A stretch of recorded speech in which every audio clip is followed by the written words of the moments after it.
all the power in the world and still empty. Aristotle once called God the prime mover, the unmoved origin from which all movement flows, the one that causes without being caused, the eternal still point. The Twilight Zone flips this in the person of Jimbo Cobb.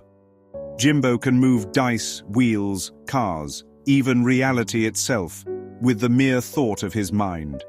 Yet he remains still, modest, detached, unaffected by outcomes. Whether the register holds $0 or 200,000, Jimbo's inner state doesn't budge. That's the paradox Serling hands us. The one with all the power doesn't want it, and the one who craves it has none. From a metaphysical lens, Jimbo stands for the quiet self, the Christ mind that knows its source.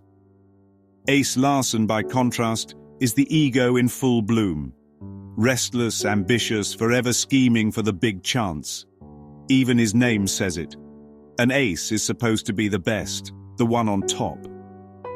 But Ace lives in constant lack, unable to enjoy Kitty's love, unable to accept Jimbo's humble friendship, unable to rest. His eyes are fixed on what's not yet his. He embodies the A Course in Miracles line. Seek, but do not find. The episode's drama unfolds as Ace discovers Jimbo's hidden ability. At first, the miracles seem harmless. A coin levitated, a car righted. But when Ace seizes upon them as tools for gambling, the lesson comes into focus. Miracles in the Course are not for personal gain. They are for undoing illusions, for remembering love. The moment Jimbo allows his gift to be co-opted by Ace's hunger, the headaches begin.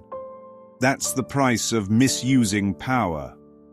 Pain, strain, and depletion. Spirit doesn't withhold power, but when it's bent toward ego goals, it becomes a burden instead of a blessing. Kitty, meanwhile, is the voice of sanity. She warns Ace that he has enough, that well enough is enough. She represents the inner call to contentment, but the ego cannot hear her. Well enough isn't good enough for me, Ace says, and in that line you can hear the entire human condition. The ego thrives on dissatisfaction, on pushing past enough into the abyss of more. Ace ignores Kitty as he ignores Jimbo's exhaustion, trading her companionship for a cigarette girl as easily as he doubles down on a roll of dice. He cannot stay faithful to love because he is addicted to luck. And yet Jimbo is not destroyed by this.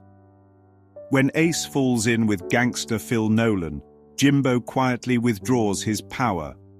He lets Ace lose. On the surface it looks like failure, but metaphysically it's grace. Jimbo refuses to serve the ego any longer.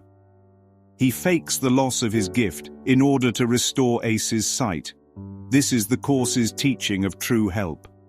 You do not reinforce illusions even when your brother begs you to. To indulge the ego is not mercy. To deny it is love.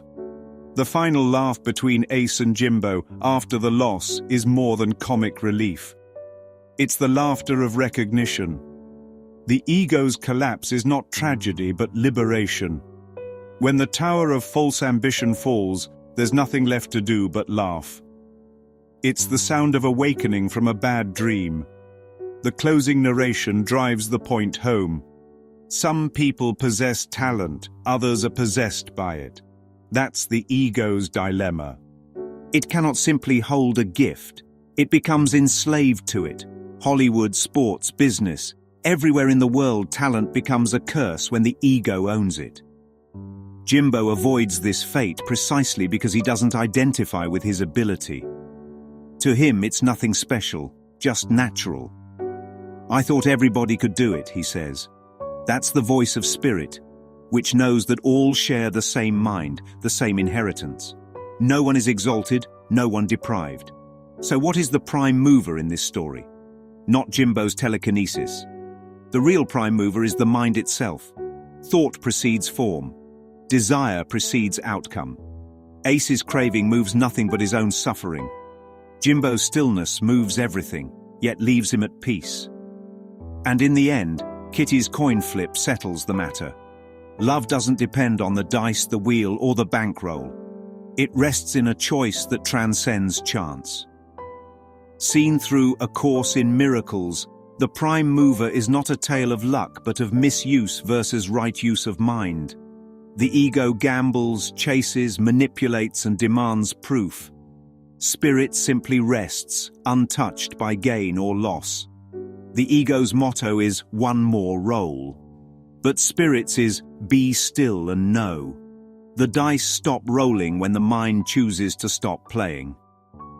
And so Ace Larson had to take a short trip through the Twilight Zone to discover what Jimbo knew all along.